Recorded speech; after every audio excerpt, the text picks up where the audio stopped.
Sir ने कहा कि तुम अपने घर वालों के आंखों में धूल झोंक रहे हो, तुम पढ़ते वढ़ते हो नहीं और तुम खाली धूल झोंक रहे हो, तुम उनके साथ धोखाधड़ी कर रहे हो। मैं लाइब्रेरी में दिन भर पानी नहीं पीता था क्योंकि मेरा ऐसा मेंटालिटी बन गई थी उस टाइम कि अगर मैं पानी पीऊँगा तो मेरे को टॉयलेट लगेगी। मरीजों की तरह मैं हॉल सेंटर में पहुँच गया और पेपर 2 देते वक्त 2 घंटे के बाद तो इतना तेज़ दर्द बढ़ गया था कि मतलब क्वेश्चन देखने का मन ही नहीं कर रहा था। तुम्हें क्या लगता है तुम्हारा फर्स्ट अटेम्प्ट में निकल जाएगा? तो मैंने वो चीज़ सोच के मतलब मैं सर को उस टाइम कुछ रिप्लाई नहीं कर पाया, लेकिन मैंने सोच लिया कि फर्स्ट अटेम्प्ट में ही निकलेगा और ज़रूर निकलेगा। हेलो एवरीवन, सो मेरा नाम छविकाश राज है और करेंटली मैं आईआईटी रुड़की में सेकेंड ईयर अंडरग्रेड स्टूडेंट हूँ। तो मैं बचपन से एक मिडिल क्लास फैमिली में अपब्रिंगिंग हुई है मेरी, जिसमें मेरे फादर एक प्राइवेट सेक्टर में जॉब करते हैं and my mother is a normal housewife. तो जब मैंने क्लास 9th में जीएसटीएससी का एग्ज़ाम दिया तो उस टाइम मेरे को आपसी दोस्तों से पता चला कि there is something like IIT, और उसके ऊपर उस जोश को और बढ़ाने का काम किया पोस्टर बॉयज़, जिनके बड़े बड़े पोस्टर्स लगे रहते थे एरियाज़ में कि इन्होंने आईआईटी क्रैक किया, ये इन्होंने ये फोड़ दिया। तो उससे मेरे को और ज़्यादा मोटिवेशन आया। उसके बाद मैंने आकाश कोचिंग में अपनी तैयारी स्टार्ट करी। मैं जब क्लास में जाता था तो मेरे को फ़ील होता था कि बाकी बच्चे, तो सर ने कुछ समझाया तो बाकी बच्चे तुरंत ही हेड नोट कर देते, या फिर वो लोग ऐसा करते थे कि जैसे उनको समझ आ गया।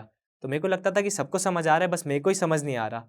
और ये चीज़ देखते देखते कुछ दिन ऐसे बढ़ती गई और फिर जैसे कि हर कोई जेईई का स्टूडेंट या फिर कोई भी कोचिंग का, कोई भी कॉम्पिटिटिव एग्ज़ाम की तैयारी करने वाला स्टूडेंट करता है कि वो टीचर समझाया तो वो हेड नोट कर देगा और ऐसा प्रिटेंड करेगा कि उसे एकदम समझ आ रहा है। तो मैं भी वैसे ही करने लगा और ये कुछ दिन तक चलता रहा कि मैं ऐसे एक्टिंग करता था कि मैं समझ गया। और इसके चक्कर में मेरे स्कोर्स काफ़ी ज़्यादा डिक्लाइन करने लगे, काफ़ी ज़्यादा स्कोर्स डिक्लाइन होने लगे और कुछ दिनों बाद मतलब मेरे अंदर ऐसा भी डर बैठ गया था कि मेरे को शायद इस टॉप बैच से निकाल के फिर नीचे में डाल देंगे, तो मेरा अब क्या होगा। उस टाइम इक्लिप्स नोवा के चैनल पे एक लिंक थी जिसमें 7 डेज़ फ्री ट्रायल मिलता था। तो मैं ऐसा ट्राई करता था कि मैं हर वीक एक नई लिंक से, एक नए न्यू नंबर से उसमें रजिस्टर करता था ताकि मेरे को वो फ्री ट्रायल मिले। लेकिन इस फ्री ट्रायल के चक्कर में मेरे को एक चीज़ काफ़ी ज़्यादा हिट करी और ज़्यादा इफ़ेक्ट करी, वो थी कि मैं इस ट्रायल के चक्कर में मैं जल्दी-जल्दी सिलेबस कंप्लीट करना चाहता था और इस जल्दी-जल्दी सिलेबस कंप्लीट करने के लिए मैं किसी एक चैप्टर को के एक दिन में लगभग मैं 10 से 12 लेक्चर या फिर 9 से 10 लेक्चर देखता था और इसके चक्कर में मैं खाली देखता रहता था और क्वेश्चंस प्रैक्टिस नहीं करता था। और जैसे कि हमें पता है कि जेईई एग्ज़ाम में हमें किसी को जाके पढ़ाना नहीं होता, हमें खुद ही वहाँ जाके क्वेश्चन सवाल सॉल्व करने होते हैं। और मेरी सवाल प्रैक्टिस एकदम ख़राब हो गई थी, बिल्कुल मैं सवाल प्रैक्टिस नहीं करता था। और इसके बाद मेरे को काफ़ी ज़्यादा डर लगने लगा और फिर सवाल जब मैं जेईई के देखता था, जेईई मेंस या जेईई एडवांस के प्रीवियस ईयर देखता था, तो मेरे को और ज़्यादा अजीब लगता था। मेरे को लगता था कि अब ये तो इतना हार्ड दिख रहा है, ये तो मेरे से अभी नहीं बन रहा, पेपर में क्या ही बनेगा। उसी टाइम अगस्त के मंथ बोर्ड्स का रिजल्ट आया, क्लास 10th के बोर्ड्स का, और उसमें आई गॉट अ मेयर 76%। और जो कि मेरे लिए काफ़ी ज़्यादा सैड मोमेंट था, लेकिन पता नहीं अंदर से मेरे अंदर ये कॉन्फिडेंस था कि ये 76% मेरे को अफेक्ट नहीं करने चाहिए। ये आ गए, लेकिन but I deserve to be an IIT and I deserve to be crack JEE advance. So मेरे अंदर वो ज़्यादा पता नहीं वो कहाँ से बिलीफ आया था, लेकिन वो बिलीफ काफ़ी तगड़ा था। एक दिन मैं स्कूल की लाइब्रेरी जा रहा था तो बीच में मेरे को मेरे क्लास टीचर ने रोका और उन्होंने मतलब मेरे को डांटा और उसके बाद उन्होंने बोला पेरेंट्स बुलाइए। तो फिर मैं अपनी मॉम को लेके गया और उन्होंने मॉम के सामने मेरे को ऐसे समझाया, मॉम को ये बताया कि ये देखिए पिछले साल के रिजल्ट्स, इन बच्चों ने जेईई की तैयारी करी और नीट की तैयारी करी या फिर ये करा, इनके बोर्ड्स में भी खराब आया और इन्होंने ये भी स्कोर नहीं कर पाए। तो उस चीज़ से फिर उन्होंने बाद में मम्मी को ये भी समझाया कि आप इसे बोर्ड्स की तैयारी करवाइए, जेईई मुझे नहीं लगता ये जेईई करेगा। तो इसके बाद मेरे को बुरा लगा, लेकिन इससे ज़्यादा बुरा, सबसे ज़्यादा बुरा जो मेरे को चीज़ लगी, वो जब मेरी मम्मी चली गई तो मैं क्लास में आया और क्लास में सर ने कहा मेरे को ये लाइन, जिसको याद करके आज भी मेरे को काफ़ी ज़्यादा दुःख होता है और काफ़ी अजीब लगता है। सर ने कहा कि तुम अपने घर वालों की आंखों में धूल झोंक रहे हो, तुम पढ़ते वढ़ते हो नहीं और तुम खाली धूल झोंक रहे हो, तुम उनके साथ धोखाधड़ी कर रहे हो। ये चीज़ मेरे को काफ़ी ज़्यादा हिट करी।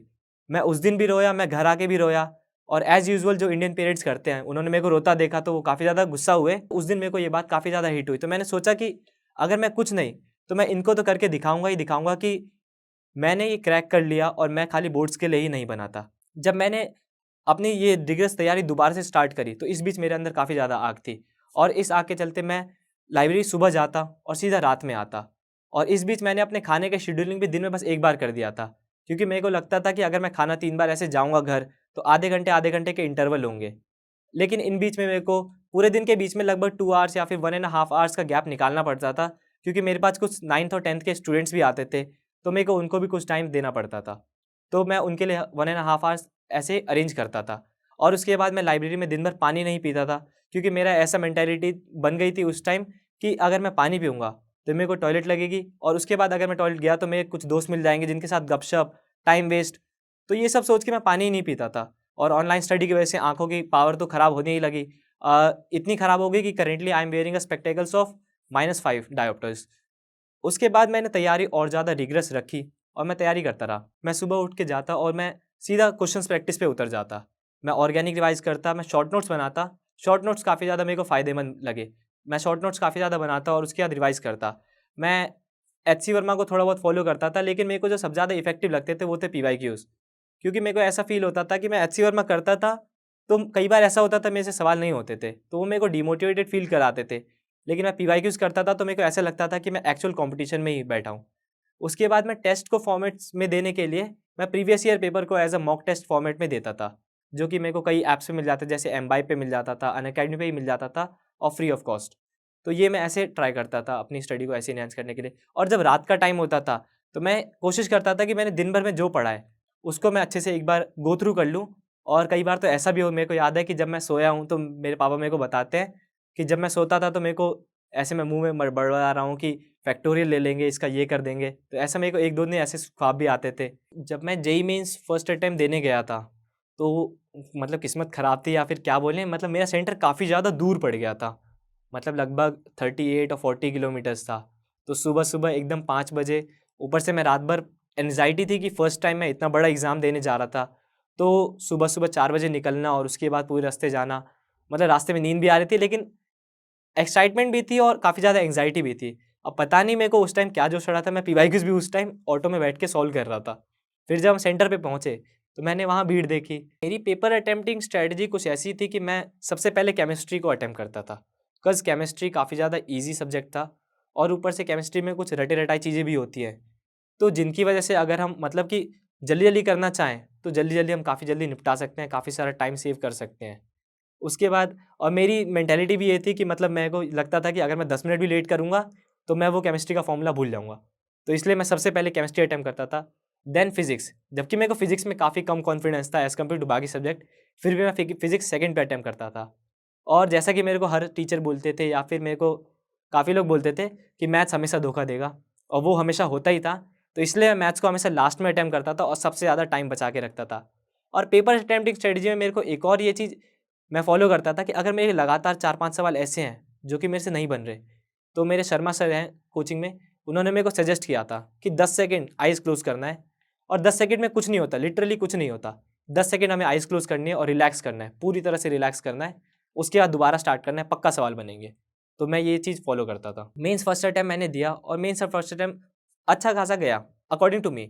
बट आफ्टर जब आंसर की आई, तो आंसर की आने के बाद जब मैंने आंसर की मैच करी, तो रात में आंसर की आई, हमने रात में आंसर की मैच करी, और सुबह जब मैं स्कूल गया, तो सुबह मैं और मेरे दोस्त स्कूल में मिले, और मतलब कि हम लोग से काफ़ी ज़्यादा एक्सपेक्टेशंस थी, तो आंसर की देख के हम काफ़ी ज़्यादा दुखी थे, काफ़ी ज़्यादा नाराज़ थे खुद से। तो हम लोग वॉशरूम में जाके काफ़ी घंटे रोए, मतलब कि 1 डेढ़ घंटा हम आपस में रोते रहे। मेरे को और मेरे दोस्त को काफ़ी ज़्यादा बुरा तब लगा, जब हमारे ही साथ का एक कलीग था, वो उसने तैयारी जो थी 12th में स्टार्ट करी, और साथ के साथ वो डेली स्कूल जाता था, वो टीटी काफ़ी ज़्यादा खेलता था। मतलब हमें लगता था कि we are any day better than him, लेकिन रिज़ल्ट आया और हमने देखा कि उसके हमसे ज़्यादा। अब यहाँ पे तो हम लोगों को काफ़ी ज़्यादा बुरा फ़ील हुआ। मेरे दोस्त ने यहाँ तक कि मेरे को याद है उसने ये लाइन कही थी कि मैं भले ही जेईई में फ़ेल हो जाऊँ, लेकिन मेरे को इससे ज़्यादा नंबर लाने हैं। तो ऐसी हमारी मेंटालिटी बन गई थी कि हमें करना ही करना है। उसके बाद मेरे को एक और इंसिडेंट याद आता है कि जब मेरे जेईई मेंस का अटेम्प्ट आ रहा था, तो मेरे बायो वाले टीचर ने प्रैक्टिकल्स थे, तो मेरे बायो वाले टीचर ने मेरे को कॉल करके बोला कि तुमने प्रैक्टिकल क्यों मिस करे? तो मैंने कहा कि सर मेरा मेंस का अटेम्प्ट है अप्रोचिंग। तो सर ने मेरे को एक लाइन बोली कि तुम्हें क्या लगता है तुम्हारा फर्स्ट अटेम्प्ट में निकल जाएगा? तो मैंने वो चीज़ सोच के, मतलब मैं सर को उस टाइम कुछ रिप्लाई नहीं कर पाया, लेकिन मैंने सोच लिया कि फर्स्ट अटेम्प्ट में ही निकलेगा और ज़रूर निकलेगा। ये सब करके मैंने फर्स्ट अटेम्प्ट दिया, फर्स्ट अटेम्प्ट खराब आया। एल्डर ब्रदर ने मेरे को बिठाया और मेरे को अच्छे से समझाया कि देख क्या-क्या करना है। पीवाईक्यूज़ जो है, वो है मूल मंत्र या फिर जादू की पुड़िया, जिसे हमें घोल-पील के जो भी है, मतलब एकदम निगल जाना है और उसी को एकदम अच्छे से करना है। उसके बाद मेरे को टेस्ट एनालाइज़ करने हैं, काफ़ी ज़्यादा टेस्ट एनालाइज़ करने हैं और टेस्ट को अच्छे से बहुत सारे देने हैं। उसके बाद योगा करना है ताकि मेरा कंसंट्रेशन बना रहे, और हेल्थ पे ध्यान देना है, और सिली मिस्टेक्स को काफ़ी ज़्यादा अवॉइड करना है। अब इन चीज़ों को मैंने अपने दिमाग में रख के मैंने टेस्ट एनालिसिस चालू किया, और मेरे को ये चीज़ याद है कि मतलब मेरी एक टेस्ट की बुक थी, जिससे मैं टेस्ट देने के बाद ये करता था कि मतलब कि मेरी जो सिली मिस्टेक होती थी उनको मैं अच्छे से लिखता था, और उसके बाद उसमें कई वल्गर वर्ड्स भी लिखता था कि ये मैं क्यों कर रहा हूँ और अगली बार नहीं करूँगा। अपने ऊपर कई बार कस्में भी चढ़ाता था कि ये कसम वो कसम, तुझे अगली बार ये गलती नहीं करनी है। और इसके बाद ये करते रहा। और उसके बाद जब मैंने ऐसे ही अपने मेंस का अटेम्प्ट जो था उसको एनालाइज़ करना स्टार्ट करा, तो उसको एनालाइज़ करते वक़्त मैंने ये चीज़ नोटिस करा कि मेरे केमिस्ट्री या फिज़िक्स में कंसेक्यूटिव 4-5 सवाल ऐसे गलत थे। तो मैंने फिर उस सिनेरियो को अपने दिमाग में ऐसे विजुलाइज़ किया दोबारा, तो मेरे को ऐसा याद आया कि उसके 2 रीज़न थे प्राइमरीली। पहला रीज़न ये था कि मेरे जो इन्विजिलेटर थे वो मेरे जस्ट बगल में बैठे थे, और वो दोनों लोग काफ़ी ज़्यादा बातूनी थे। वो लोग आपस में ही काफ़ी ज़्यादा बात कर रहे थे। तो इसके चक्कर में मतलब कि एक तरह से मेरा बैक ऑफ द माइंड वो चीज़ें थोड़ी बहुत चल रही थी। तो इस चक्कर में मैंने आंसर सही लिखा था, बट रिस्पॉन्स शीट में आई अटेम्प्टेड इट रॉन्ग। अब उसके बाद एक और रीज़न जो था कि मेरे को टॉयलेट भी लगी थी उस टाइम काफ़ी तेज़, लेकिन मैं उसे अवॉइड कर रहा था और रोक के बैठा था। तो इस चक्कर में शायद बैक ऑफ द माइंड वो भी मेरा काफ़ी ज़्यादा डिस्ट्रैक्ट करा मेरे को एग्ज़ाम में। लेकिन इसके बाद मैंने उसके अगले 2 महीने मेंस 2 के लिए काफ़ी ज़्यादा हार्ड वर्क किया। मैं डेली टेस्ट देता था, डेली 2-2 टेस्ट देता था, उसे काफ़ी ज़्यादा एनालाइज़ करता था। एकदम दुनिया से पूरा कट ऑफ ही हो गया था। किसी से कुछ नहीं मिलना, किसी से कुछ नहीं करना। इसी बीच बोर्ड्स आए, और बोर्ड्स में मेरे को बायो भी तैयार करनी थी, तो कुछ 15 दिन का मैंने हॉल्ट लिया और बायो और बाकी सब्जेक्ट तैयार करके मैंने बोर्ड्स को अटेम्प्ट किया। और बाय गॉड्स ग्रेस इस बार मेरे 76 तो नहीं थे, लेकिन इस बार मेरे 92% थे, तो मेरे को ये बेटर लगा कि मैंने कुछ ना कुछ इसमें बेटर किया। तो मेरे को उसके बाद कॉन्फिडेंस भी था अपने अंदर। उसके बाद जब जेईई मेंस 2 आया, तो जेईई मेंस 2 मैंने अटेम्प्ट किया। फिज़िक्स केमिस्ट्री काफ़ी अच्छी गई, लेकिन मेरे पास मैथ सेक्शन के लिए 1 आवर 50 मिनट्स मैसिव, मतलब बहुत टाइम होता है 1 आवर 50 मिनट्स, इतना था। लेकिन उस दिन पता नहीं क्या हुआ ऐसा कि मतलब मैं 1 घंटे 50 मिनट बैठा रहा, मेरे मैथ्स में बस 2 सवाल बने। लिटरली बस 2 सवाल बने, बाकी 2-3 में मैं तुक्के मार के आया। और इसकी वजह से मतलब मेरे को इतना ज़्यादा दुखी हुआ, इस चीज़ से दुःख हुआ या फिर बुरा लगा। तो मैं बाहर आया और मेरे को पापा मिले। पापा ने सीधा पहला सवाल पूछा कि कैसा गया एग्ज़ाम? अब मेरे से उस टाइम काफ़ी ज़्यादा भीड़ भी थी, फिर भी मेरे को इतना ऑकवर्ड नहीं लगा, और मैं काफ़ी तेज़ मतलब रोने भी लगा कि मेरा मैथ ख़राब हो गया ये वो। मेरे को काफ़ी उस टाइम बुरा लगा, और मैं आज सोचता हूँ या फिर मैं उसके बाद मैंने सोचा कि वो क्यों हुआ, तो उसका भी मेरे को एक रीज़न शायद समझ आता है कि मेरे जस्ट पीछे मेरी कोचिंग का ही एक मेंबर बैठा था। तो मैं कई बार उसको ऐसे एक बार मैंने 1-2 बार उसकी तरफ देखा, तो मेरे को आइडिया लगा कि वो शायद मैथ ही कर रहा है।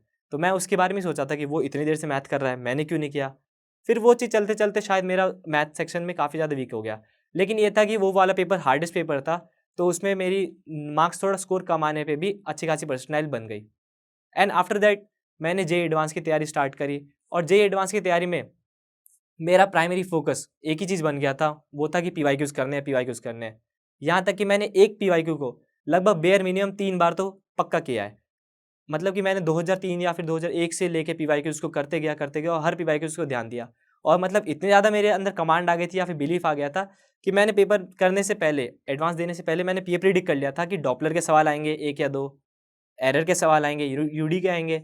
तो मेरे को ये सब प्रिडिक्टेड था, और एक्चुअली वही हुआ है एडवांस में। तो मतलब 4 सवाल तो मैं प्रिडिक्ट करके गया था और डिट्टो वही सवाल है। तो उस चीज़ को लेके मेरे को काफ़ी ज़्यादा कॉन्फिडेंस आया था एग्ज़ाम के टाइम।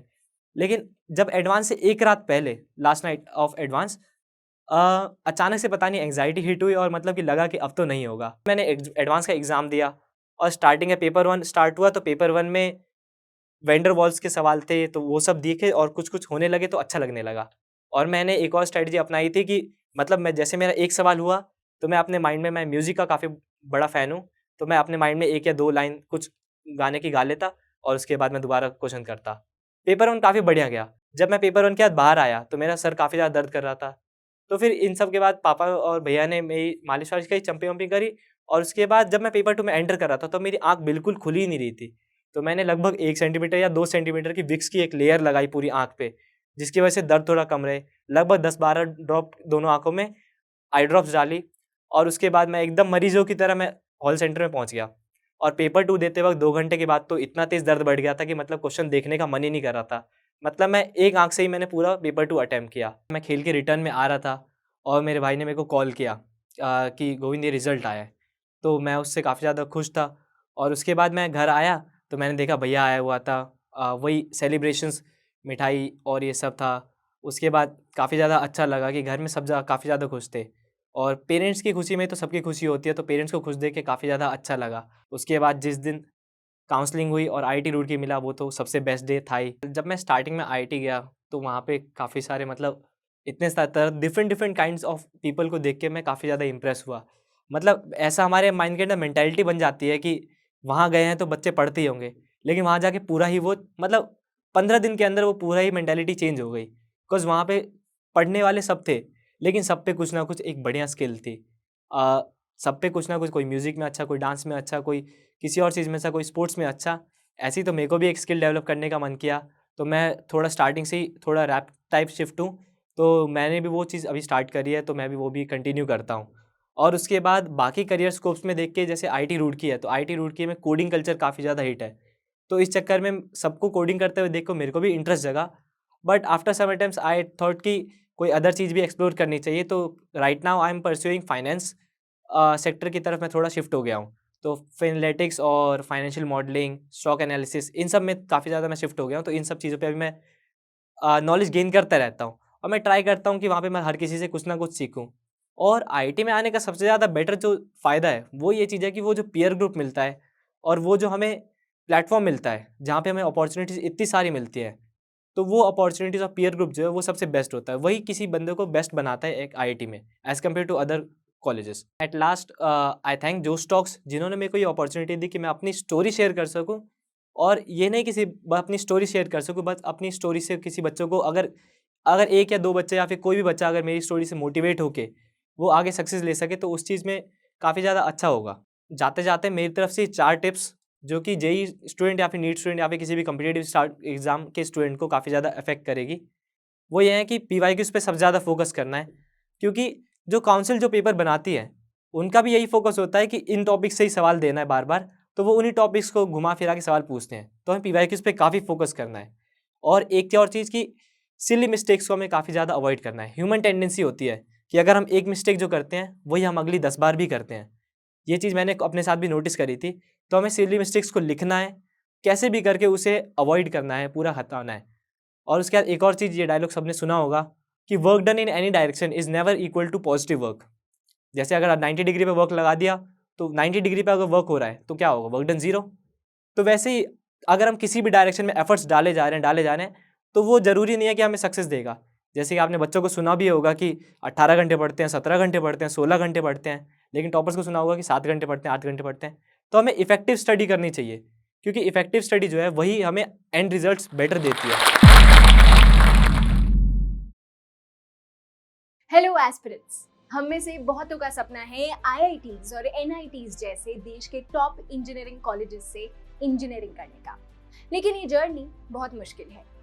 हम प्रिपरेशन कब और कहां से स्टार्ट करें, कौन सा स्टडी मटेरियल यूज करें, कोचिंग लें कि नहीं, या लें तो कौन सी कोचिंग से लें।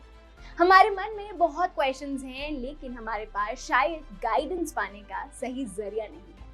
और इसीलिए बहुत से एस्पिरेंट्स ने जोश से रिक्वेस्ट किया कि क्या जोश टॉक्स एस्पिरेंट्स को हेल्प कर सकते हैं उनकी इस जर्नी में। जोश टॉक्स पर बहुत से आईआईटी जेईई रैंकर्स और नीट टीचर्स और कोचिंग्स आती हैं अपनी कहानी सुनाई। जोश टॉक्स ने उन्हें रिक्वेस्ट किया कि क्या ये कोचिंग्स जोश की फैमिली से बात करेंगे और हमारे डाउट सॉल्व करेंगे। डाउट्स जैसे कि प्रिपरेशन स्टार्ट कैसे करें, कौन सी कोचिंग लें, ऑफलाइन या ऑनलाइन, कौन सा स्टडी मटेरियल यूज करें, क्या कोचिंग फीस में कुछ डिस्काउंट हो सकता है। आज मुझे बहुत ही खुशी है हम सबके साथ ये शेयर करते हुए कि वो मान गए हैं। ब्रिजमोहन गुप्ता सर, जिन्हें हम बड़े भैया के नाम से भी जानते हैं, उनकी विद्या मंदिर क्लासेस अब हमें कांटेक्ट करेंगी और हमारे क्वेश्चंस को आंसर करने में हमारी हेल्प करेंगी। हम विद्या मंदिर क्लासेस से अपने सारे डाउट्स पूछ सकते हैं और घर बैठे अपने डाउट्स को क्लियर कर सकते हैं। जोश टॉक्स और भी इंस्टीट्यूट्स एंड टीचर्स से रिक्वेस्ट कर रहा है कि वो जोश के स्टूडेंट्स को घर बैठे फोन पर गाइडेंस और इंफॉर्मेशन प्रोवाइड करें। तो नीचे एक फॉर्म दिया गया है। अगर हम चाहते हैं कि हमें इस इंस्टीट्यूट से फोन आए, तो हम अपने नाम और नंबर शेयर कर सकते हैं।